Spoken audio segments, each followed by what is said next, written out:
გადავშალოთ ბიბლია. წმინდა მარკოზის სახარება.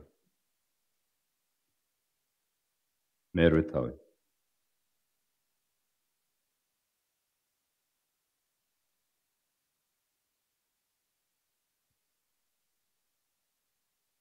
კითხულობთ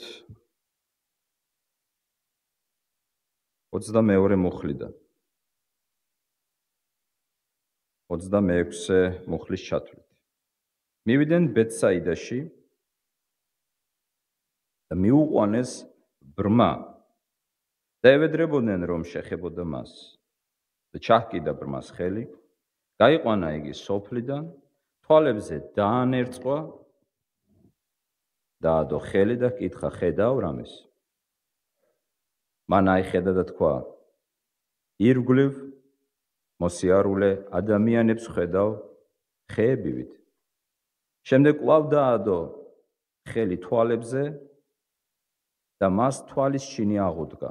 განიკურნა და ყველაფერი ნათლად დაინახა და გაისტუმრა შინ და უთხრა, სოფელში ნუ შეხვალ. ეს არის უფლის სიტყვა, ვილოცოთ. ღმერთო, მადლობა შენი სიტყვისთვის, რომელშიც გვაქვს შენი ნების გაცხადება. სულიწმიდის მადლით მოგვანიჭე დღეს ჩავწვდეთ შენს ნებას. მოგვეცი ნიჭი ქრისტეს რწმენისა და გაბედულება ამ რწმენის გაცხადებისა. იესო ქრისტეს მიერ. ამინ. კაცობრიობის ისტორიაში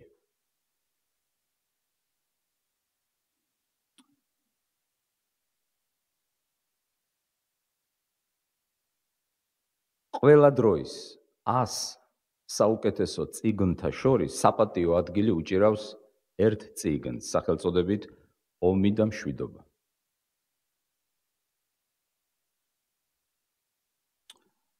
ლევ ტოლსტოიმ ამ მრავალგვერდიან ნაშრომში ძალიან ბევრი პერსონაჟი შექმნა. და ერთ-ერთი ცენტრალური პერსონაჟი გახლავთ თავადი ანდრეი ბოლკონსკი.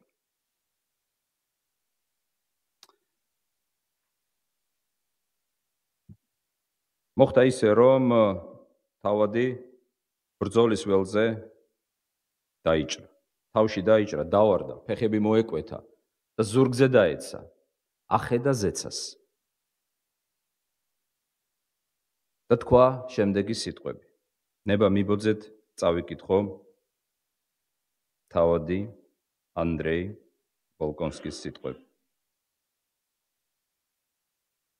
რატომ არ მინახავს აქამდე ეს ამაღლებულიცა?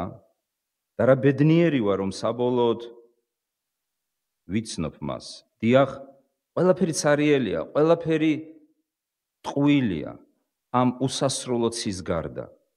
არაფერი არსებობს მის გარდა, მაგრამ ესეც კი არ არსებობს. არაფერი არ არსებობს სიჩუმისა და სიმშვიდის გარდა. და შემდეგი მისი სიტყვები. და მადლობა ღმერთს. ეს სიტყვები რომ ეთქვა, მას თავში მოხვდა, თავში დაიჭრა და დაეცა. მან დაინახა ის, რასაც ვერ ხედავდა მთელი ცხოვრების მანძილზე. მან დაინახა უსასრულო ზეცა. მან დაინახა ზეციური მყუდროება და სიმშვიდე. უცებ მან გაიგო, რომ ეს ქვეყნიერება ამაოა. რომ ეს ქვეყნიერება წარმავალია, რომ ყველაფერი არის სიცარიელე და ტყუილი. და რომ არ ღირს ჩაეჭიდო ამ წუთის სოფელს, რომ არის ამაზე უფრო უკეთესი რამ. ეს არის უსასრულო ზეცა ჩვენზე, რომელსაც ჩვენ ხშირად არ ვუყურებთ. ნუ თუ ჩვენს თავში უნდა მოხვდეს თავადის მაგალითი სამეფო. და ნუ თუ ჩვენც უნდა დავეცეთ, რომელიღაც ჩვენს ბრძოლაში ზურგზე, იმისათვის რომ ბოლოს და ბოლოს შევხედოთ ამ ზეცას. ჩვენ მიერ წაკითხულ ტექსტში ბეთსაიდელ ბრმას არაფერი არ მოხდა თავში. იესო შეეხო მას. ის არ დაცემულა. იესო შეეხო მას და მას აეხილა თვალები. დაინახა ის, რასაც ვერ ხედავდა ადრე. ერთი ასეთი შეკითხვა მინდა დაგისვათ. დასაწყისში. რა არის ამ სასწაულში გამორჩეული? იესო ქრისტეს ძალიან ბევრი სასწაული აქვს მოხდენილი. ათეულობით მათგანი არის აღწერილი. ათეულობით. იმდენი სასწაული მოახდინა, რომ იოანე ამბობს, ყველაფერი რომ აღწერილი იყო, წიგნები არ იქნებოდა საკმარისი. 4 სახარებაში ათეულობით არის აღწერილი, მაგრამ ეს სასწაული, როგორც აღიარებს ყველა განმარტებელი, არის გამორჩეული. რა გამოარჩევს ბეთსაიდელი ბრმის განკურნების სასწაულს სხვა სასწაულებისგან? სხვა შემთხვევაშიც განუკურნებია ქრისტეს ბრმა, ასე არ არის? გახსოვთ სხვა ბრმის განკურნება? ვისი გახსოვთ? იოანეს მეცხრე თავი, ბრმად შობილის. მაგრამ რა გამოარჩევს ბეთსაიდელი ბრმის განკურნებას სხვა განკურნებებისგან? აბა დაფიქრდით. როგორც ამტკიცებენ, ეს არის ერთადერთი შემთხვევა სახარებებში ასეთი განკურნებისა. არ გეგონოთ, რომ ეს დანერწყვება, ანუ დაფურთხება. დაფურთხება სხვა განკურნების დროსაც გამოუყენებია ქრისტეს. ხომ ასია? თუნდაც აი, რაც ჩვენ ვახსენეთ, იოანეს მეცხრე თავის ბრმად შობილის განკურნების შემთხვევაში. იქაც უფალმა დააფურთხა. შეზილა ტალახი და წაუსვა შემდეგ მის თვალებს. მაგრამ რა გამოარჩევს ბეთსაიდელი ბრმის განკურნების სასწაულს სხვა სასწაულებისგან? დიახ. ის თანდათანობით ინკურნება. ყველა სასწაული ქრისტესი არის მომხდარი, ყველანაირი ეტაპების გავლის გარეშე. ან უცბად ინკურნება ადამიანი, ან გზაში ინკურნება ადამიანი, როგორც კეთროვნები. მაგრამ ეტაპობრივად არსად არ ჩანს. შეეძლო თუ არა ქრისტეს სხვანაირად განეკურნა? რა თქმა უნდა შეეძლო. მაგრამ ეს სასწაული გამორჩეულია, იმიტომ რომ პირველად ჩვენ ხედავთ, რომ განკურნება ხდება 2 ეტაპად. ჯერ ბუნდოვნად ხედავს ბრმა, კარგად ვერ ხედავს, ხოლო შემდეგ უკვე თვალისჩინი უბრუნდება მას, აღუდგება მას და ყველაფერს ხედავს, როგორ წერია, ნათლად. ჯერ ბუნდოვნად, შემდეგ ნათლად. რა საჭიროა ეს? რატომ მოხდა ასე? შეეძლო თუ არა ქრისტეს თვალისჩინი აღედგინა უეცრად მისთვის და ნათლად დაენახა? შეეძლო თუ არა? შეეძლო. დაკეთებდა კიდეც ამას. მაგრამ ამ შემთხვევაში, ბეთსაიდელი ბრმის შემთხვევაში, ჯერ მას ბუნდოვანი ხედვა მიეცა, ხოლო შემდეგ კი ნათელი. მე-20 საუკუნის ცნობილი ბიბლიისტი რეიმონდ ბრაუნი, ის გარდაცვლილია, ის ითვლება ძალიან მსხვილ მეცნიერად ბიბლიისტიკაში. მას 2 სადოქტორო ჰქონდა დაცული ღვთისმეტყველებაში და არამეულ ენებში. არამეულ ენებში სადოქტორო დაიცვა ჰოპკინსის უნივერსიტეტში. ის იყო ვატიკანის ბიბლიის კომისიის წევრი. უგანათლებულესი, უმსხვილესი ავტორიტეტია ბიბლიისტიკაში. და ერთ-ერთ თავის წიგნში, მას ათეულობით წიგნი აქვს დაწერილი მიძღვნილი ახალი აღთქმისადმი. ბრაუნი ერთ-ერთ თავის წიგნში სახელწოდებით ახალი აღთქმის შესავალი ამბობს, რომ მარკოზის სახარების განხილვისას, რომ ქრისტეს სასწაულები ჩვენ უნდა განვიხილოთ და დავინახოთ პარაბოლურად, ანუ იგავურად, ანუ შედარებითად. ანუ ეს არ არის სასწაულები სასწაულებისთვის. ამ სასწაულებში მოცემულია გარკვეული სულიერი გაკვეთილები. სწავლება გნებავთ, ინსტრუქცია, ღვთისნების გამოცხადება. ცნობილი ბრიტანელი მწერალი და კომენტატორი მე-19 საუკუნისა ჩარლზ რაილი, ის არაერთი წიგნის ავტორია, პირდაპირ ამბობს ბრაუნისგან განსხვავებით, რომ ეს სასწაული ქრისტეს მიერ შესრულებული ჩვენთვის არის სიმბოლო. ის არ ერიდება ამ სიტყვას. საიდანაც შეიძლება ჩვენ ამოვიღოთ, გამოვიტანოთ, დავასკვნათ სულიერი გაკვეთილები. დღეს ძალიან ბევრს დავესესხებით ჩვენ ჩარლზ რაილს.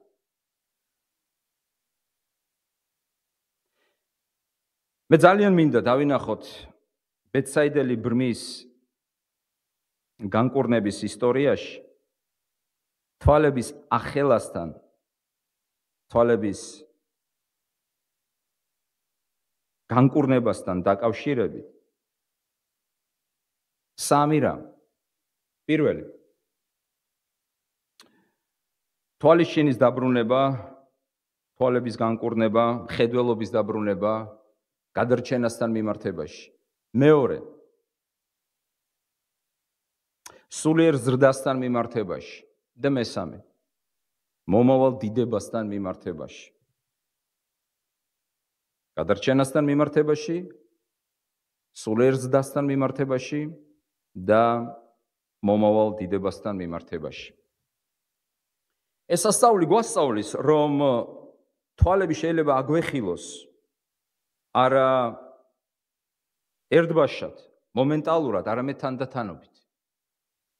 ეს სამართლიანია მოქცევასთან დაკავშირებით, სულიერ ზრდასთან დაკავშირებით და მომავალი დიდების გამოჩენასთან დაკავშირებით. და საერთოდ მინდა გითხრათ, რომ მხედველობის დაბრუნება საღვთო წერილში განმარტებულია და გააზრებულია როგორც მოქცევა. მაგალითად, წმინდა პავლე მოციქული პირდაპირ ლაპარაკობს თავის მსახურებაზე და ამბობს, რომ ქრისტემ ამოირჩია ის მსახურებისათვის, ქრისტემ მისცა მას მსახურება, რათა ის წასულიყო და ეკადაგა და ქადაგებით თვალის შინი დაბრუნებოდა მოქცეულებს. 26:18. შეხედეთ, რას ამბობს წმინდა პავლე მოციქული თვალის შინის დაბრუნებაზე. მათი თვალების ასახელად და ბლენიდან ნათლისაკენ და სატანის ხელმწიფებიდან ღვთისაკენ მოსაქცევად, რათა ჩემდამი რწმენით, ქრისტეზე ალაპარაკი, მიიღონ ცოდვების მიტევება და წილი განწმენდილებთან ერთად. რას ნიშნავს თვალების განკურნება, თვალების ასახელა, თვალების ახელვა, რას ნიშნავს? ნიშნავს მოქცევას ქრისტეს მიმართ.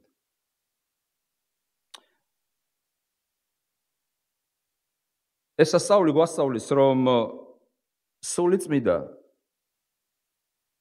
ზოგჯერ თუ ხშირად არა ჩვენში იმგვარად მუშაობს, რომ თანდათანობით მივყავართ ჭეშმარიტების გამოცხადებამდე. ჯერ ჩვენ ბუნდოვნად ხედავთ, ხოლო შემდეგ უკვე ნათლად გადაიშლება ჩვენ წინაშე ქრისტე მაცხოვარი.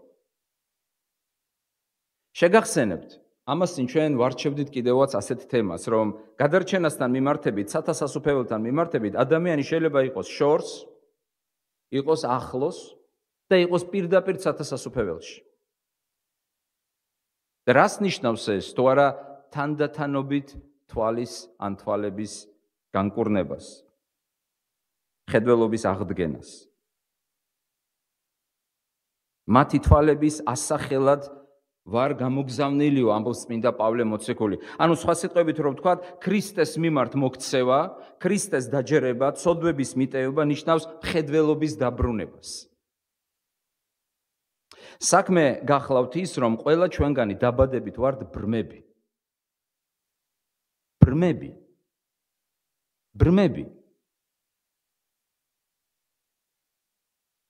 ჩვენთვის ტრაგიკულ დღეს ეშმაკმა მოგვატყუა. ეშმაკმა მოატყუა ჩვენი წინაპარი, უშუალო წინაპარი ადამი, ჩვენი წინაპარი ევა და დააჯერა მათ რომ მიიღებდნენ ისინი რაღაც სოდნას, რომ აეხილებოდათ მათ თვალები აღმატებული ცოდნისთვის, მაგრამ სამწუხაროდ მათ სხვანაირად აეხილათ თვალები. გახსოვთ ხომ ეს ისტორია? ისინი დაბრმავდნენ ღვთისათვის. წერია რომ ადამიანში ჩვენ ყველამ შევცოდეთ.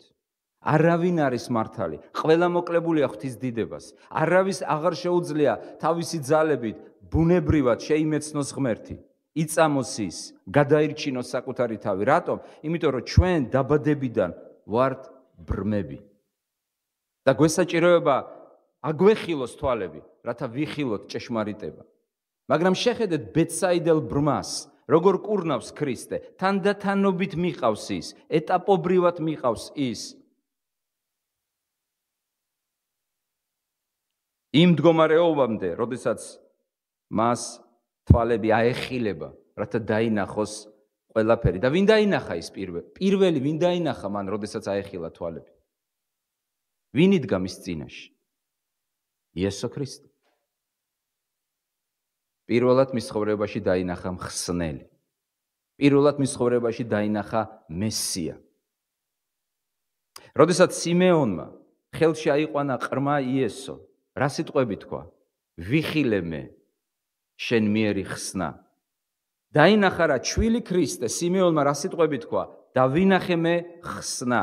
როდესაც ბეთსაიდელმა ბრმამ პირველად მის ცხოვრებაში იხილა სინათლე, ვინ დაინახა? ვინ წარმოდგა მის წინაშე? იესო ქრისტე, მისი მკურნალი, მისი მხსნელი. დღეს ჩვენ ვგალობდით 102 ფსალმუნს. ის არის შემდობი ყველა ჩვენი ბრალისა და მკურნალი ყველა ჩვენი სნეულებისა. ვინ იხილა მან? მან იხილა თავისი მხსნელი და თავისი მკურნალი.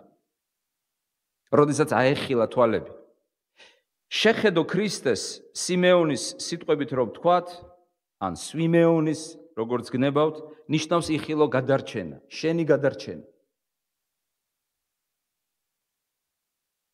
რა სამწუხარო ფაქტია, იყო ახლოს, უყურებდე ბუნდოვნად და აღარ შეხვიდე და აღარ განიკურნო იმდენად, რომ აგეხილოს თვალები სრულად. გახსოვთ ჩვენ საუბრობდით იმ ადამიანზე, რომელზეც იესომ თქვა, შენ არ ახარ შორს, ახლოს ახარ, მაგრამ თლად არ ხარ სათასასუფეველში. და ბევრი კითხვის ნიშანია მკვლევარი სვამს შეკითხვას, ძველი და ახალი. ბოლოს და ბოლოს შეადგა ფეხი თუ არა, სათასასუფეველშიო. ბევრი მიიჩნევს, რომ არა, არ შეადგა ფეხი და დარჩა სათასასუფეველის მიღმა. იმისათვის, რომ ჩვენ დავინახოთ, ჩვენ გვესაჭიროება იესო ქრისტეს შეხება. ის შეეხო ერთხელ, ის შეეხო მეორეჯერ. ქრისტეს შეხება ხდება თანდათანობით. და თანდათანობით აეხილება მოციქულებს თვალები. მინდა გითხრათ, რომ ლიტერატურული კონტექსტის თვალსაზრისითაც ეს შეესაბამება აღწერილ მოვლენებს.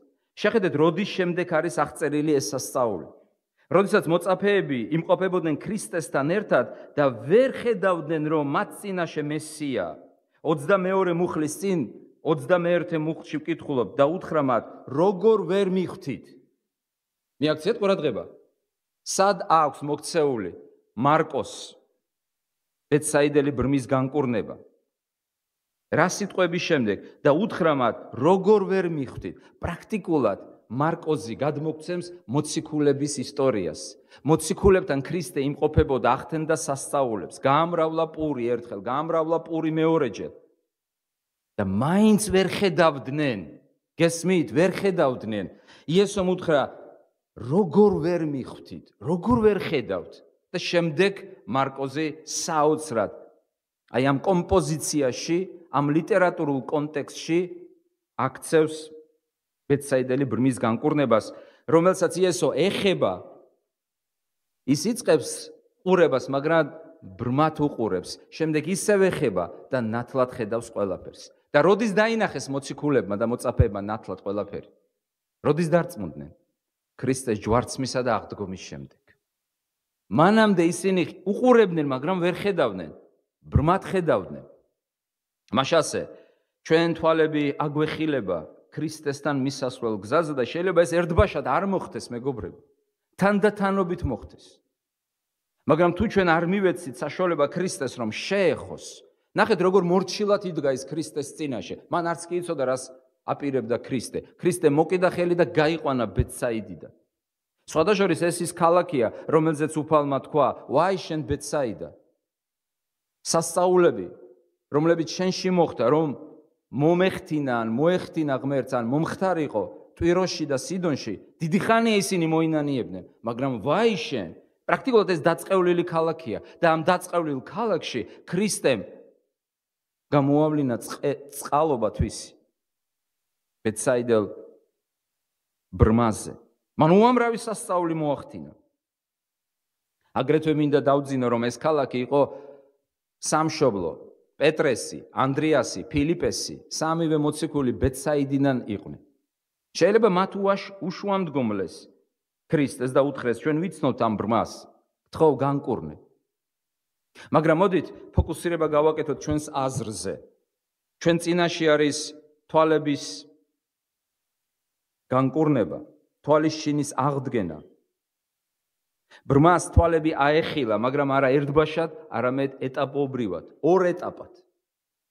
გადარჩენის გზაზე შეიძლება ამგვარი გამოცდილება ჰქონდეს ადამიანს.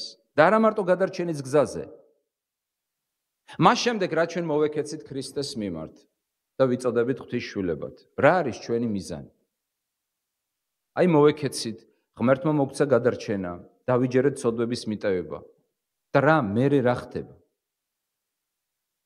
მერე რაც ხდება, იმას ქვია სულიერი ზრდა. და რა არის ღვთისნება? ღვთისნება არის, რომ არც ერთი მისი შვილი არ დარჩეს სულიერ უმწიფრობაში, უმეცრებაში. თხუნელასავით ბრმა. ღმერთის ნება არის, რომ თითეული მოქცეული ღვთისადმი, ღვთის შვილი იზრდებოდეს და იზრდებოდეს მუდმივად, თანდათანობით. არ არის ღმერთის ნება, რომ ვინმე დარჩეს სულიერ ჩვილობაში, უმწიფრობაში. იცით, წმინდა პავლე მოციქული გალატიის ეკლესიას ეუბნება, რომ მე კვლავ მშობიარობის ტკივილებში ვარო. დებო, რამდენ ხანს გრძელდება მშობიარობის ტკივილები? რამდენ ხანს?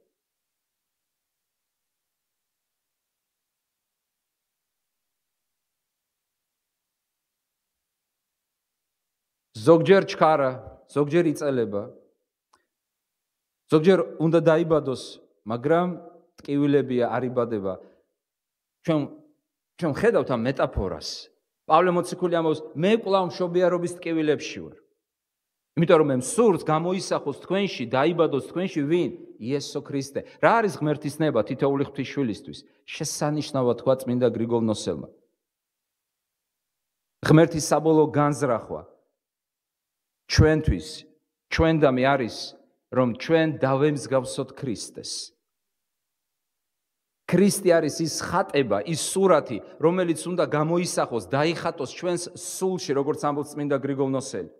და ამისათვის ღმერთმა მოგცა საღებავები, ანუ სათნოებანი, სულიერი ვარჯიშობები, ინსტრუმენტები, რომ იესო გამოიხატოს, დაიხატოს. დაიხატა თუ არა, იხატება თუ არა იესო ქრისტე თქვენს ცხოვრებაში. როდესაც მხატვარი ხატავს, ის ხატავს თანდათანობით, თუ ერთბაშად ხატავს. ერთბაშად ჩვენ ვიღებთ დღეს სურათებს, ხო ასია? დავაჭერ თუ არა ღილაკს, სურათი უკვე ჩანს, მაგრამ მხატვარი ასე ხო არ აკეთებს. დააკვირდით მხატვარი როგორ ხატავს. ჯერ რო შეხედავთ, იტყვით ამას არავითარი საერთო არ აქვს დასრულებულ ნახატთან. ეს რა არის? ნაჯღაბნია რაღაცა.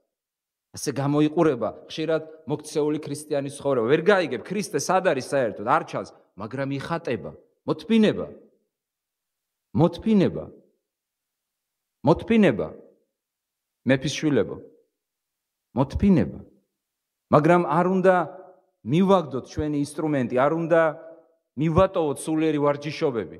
ჩვენ ყოველდღიურად უნდა ვესწრაფოთ, რომ სულიერი ვარჯიშობების წყალობით თანდათანობით დაიხატოს ულამაზესი, უმშვენიერესი სურათი იესო ქრისტესი ჩვენს ცხოვრებაში. არ დაგავიწყდეთ. როდესაც პირველად შეეხო ქრისტე, მან ქრისტე დაინახა ბუნდოვნად, ვერ დაინახა კარგად. ვერ ხედავდა ის კარგად. ქრისტეს ხედავდა, მაგრამ კარგად ვერ ხედავდა. ასე გვემართება ჩვენ, როდესაც სულიერ უმწიფრობაში ვიმყოფებით, შვილობაში ვიმყოფებით. დიახ, მოვექეცით შეიძლება ქრისტეს მიმართ, ვაღიარეთ იესო, მოვინათლეთ, შეუდექით ქრისტეს გზას, მაგრამ კიდევ ბეცები ვართ. ანუ ვერ ვხედავთ კარგად. ბუნდოვნად ვხედავთ ქრისტეს. ვერ ყვევით მის ნებაში. არ ვიცით რა უნდა. რა უნდა გავაკეთოთ ამ დროს? მოთმინებით უნდა მივცეთ საშუალება იესო ქრისტეს კვლავ შეგვეხოს. კვლავ შეგვეხოს. კვლავ შეგვეხოს. იმისათვის რომ დავინახოთ ის უფრო ცხადად, უფრო გარკვევით, უფრო გასაგებად.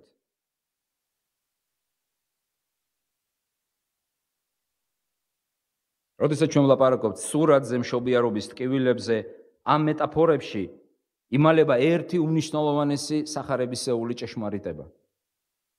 ჩვენ თანდათანობით გზა და გზა, ნაბიჯ, ეტაპობრივად, იცით, არსებობს ერთი ასეთი ლათინური ანდაზა. შესანიშნავი, იჩქარენელა. ქრისტიანი სპრინტერია თუ მარათონელი?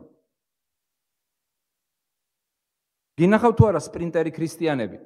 მოვლენ ემოციებზე, რა კარგია იესო, უფალმა გადამარჩინა, გამკურნა, ვიძლევი პირობას, არასოდეს არ მივატოვებ ქრისტეს და გადის ერთი თვე, ორი თვე, ერთი წელი, ორი წელი და სად არის? არ არის გაქრა. რატომ? სპრინტერია. ის არ ელოდება ბედსაიდელი ბრმის მსგავსად. ჩვენ ვართ, მეგობრებო, ეს ბედსაიდელი ბრმა. თუ ამ ამბავში ჩვენ თავებს ვერ დავინახავთ, ვერ ვკითხულობთ საერთოდ ამ განკურნების ისტორიას. ნახეთ რა კრავივით იდგა მკურნალის წინაშე. არ გარბოდა. შეხედეთ ერთი წუთით და წარმოიდგინეთ, პირველი შეხების შემდეგ რომ წასულიყო და ეთქვა, იესო, აღარ შემეხო.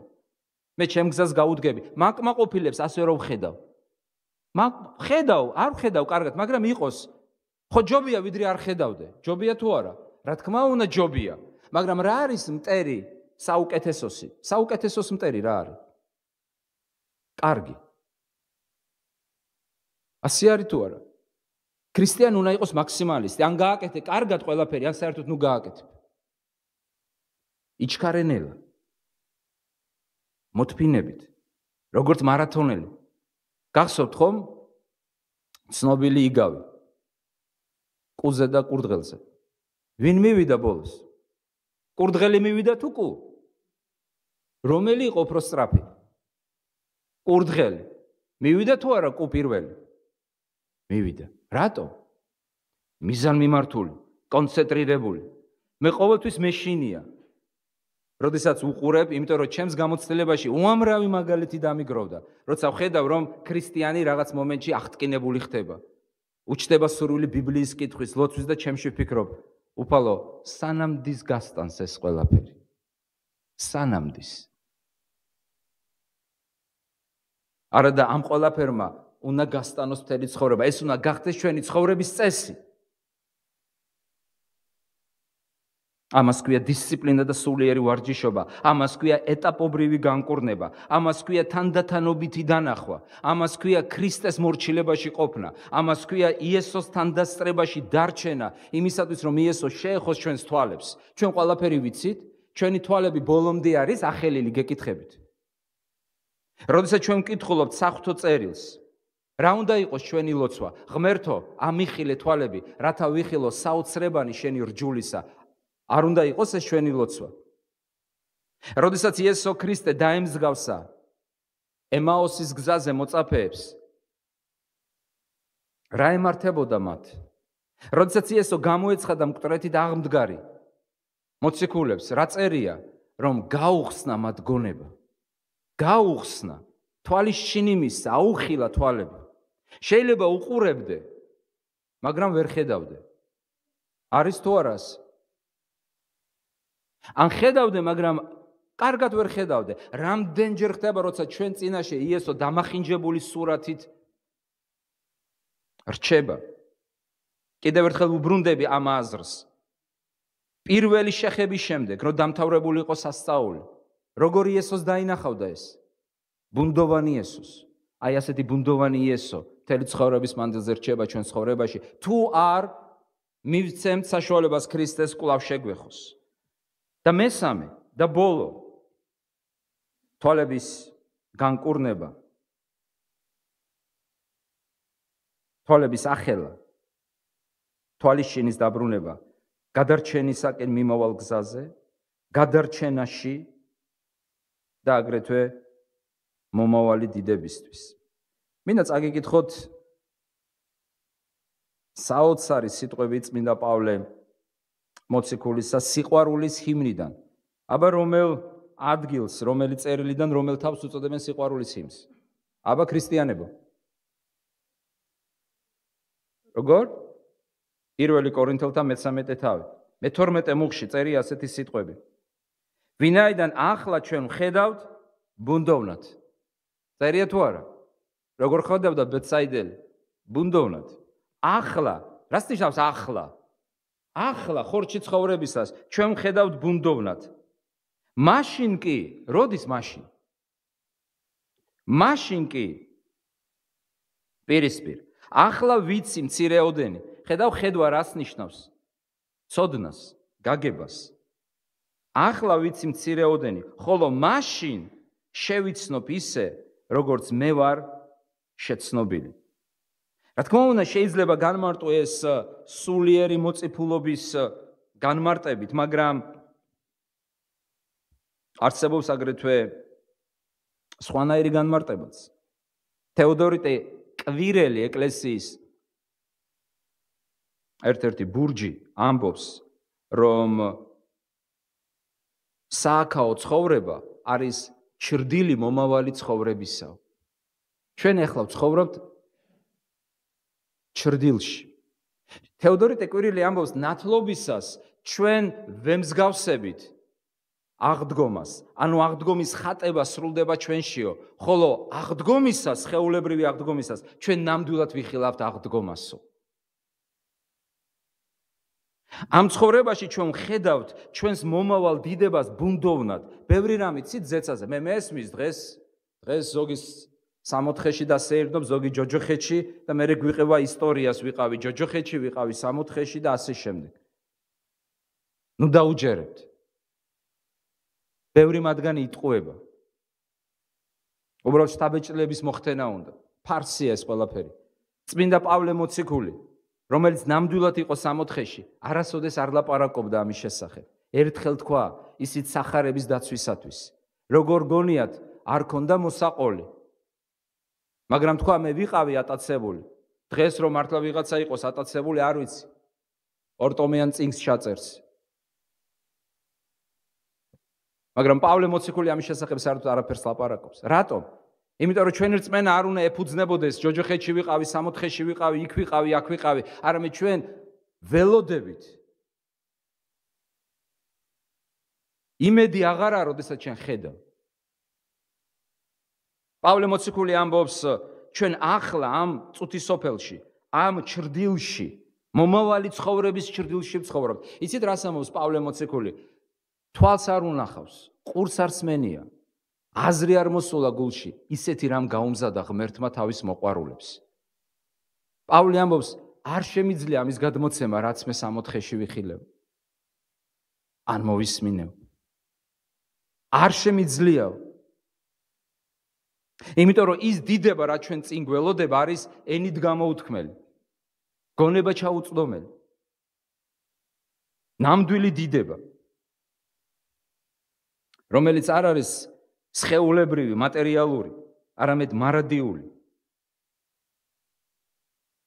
ეს არის დიდება, როდესაც ის, რასაც ჩვენ ვესავთ, ის, რაც ჩვენთვის დღეს არის უხილავი, გახდება აბსოლუტურად ხილული. ახლა ჩვენ ვხედავთ ბუნდოვნად, მაშინ დავინახავთ, როგორც არის. ერთ დღეს ყველა ჩვენგანი იხილავს იესო ქრისტეს. წარმოგიდგენიათ? არა ბუნდოვნად, პირდაპირ, ნამდვილად. ერთ დღეს. და ეს მოხდება. და ეს ყველაფერი მოხდა, იმიტომ რომ იესო შეეხო მას. თუ ვინმეს ეპარება ეჭვი, რომ ის, რასაც ჩვენ ვერ ვხედავთ, არ არსებობს. ნეტარი ავგუსტინეს სიტყვებით რომ ვთქვათ, არის ძალიან დიდი უგუნურება. ერთ-ერთ თავის ცნობილ თხზულებაში სულის შესახებ ამბობს ნეტარი მამა შემდეგ სიტყვებს. რომ დიდი უგუნურება თქვა, რომ ის, რასაც შენ ხედავ, არსებობს და ის, რასაც შენ არ ხედავ, არ არსებობს. აი პასტორმა გრიგორიმ დღეს თქვა, ჩვენ ბევრ რამეს ვერ ვხედავთ, მაგრამ მათ არსებობაში ეჭვი არ გვეპარება. ხედავთ ელექტროობას, მაგრამ შეგიძლიათ აღმოაჩინოთ ის, დააფიქსიროთ ის შესაბამისი ხელსაწყოებით. სიყვარულს ხედავთ, სიძულვილს ხედავთ, ეს არ არის მატერიალური. როგორც ერთი ათეისტი ეპაექრებოდა მართლმადიდებელ მღვდელს, რომელსაც წითელმა ურჩხულებმა, კომუნისტებმა, ღვთისა და ხალხის მტრებმა გაასამართლეს და ეუბნებოდა, ეს მღვდელი იყო თან ქირურგი და თან იყო მორწმუნე და დასწინოდა, დაკითხვა მოუწყეს, დააპატიმრეს. რაო მამაო ეუბნება, რო გაჭერი ადამიანიო, დაინახეო იქო სულიო, იყო სულიო. და მან უპასუხა, პრაქტიკულად მან უპასუხა ავგუსტინეს სიტყვებით, რომ ჩვენ ვხედავთ გულს, მაგრამ ვერ ვხედავთ სიყვარულს ან სიძულვილს, მაგრამ შეიძლება ეჭვი შეგვეპაროს სიყვარულს ან სიძულვილში. რა თქმა უნდა არა. იმიტომ რომ ეს ყველაფერი არსებობს მატერიალური სამყაროს მიღმა.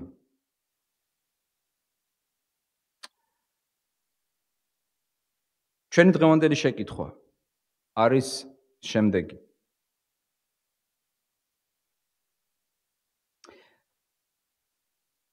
რამდენად მზად ვართ, რომ იესო შეეხოს ჩვენს თვალებს? გვინდა თუ არა, რომ იესო შეეხოს ჩვენს თვალებს? რას ვაპირებთ საერთოდ? უბრალოდ ეკლესიაში სიარულს, რომ ჩაწეროთ, კვირას ვიყავი და პარასკევს ვიყავით. ხო, სხვათა შორის პარასკევს ლოცვის მსახურება არ დაგავიწყდით.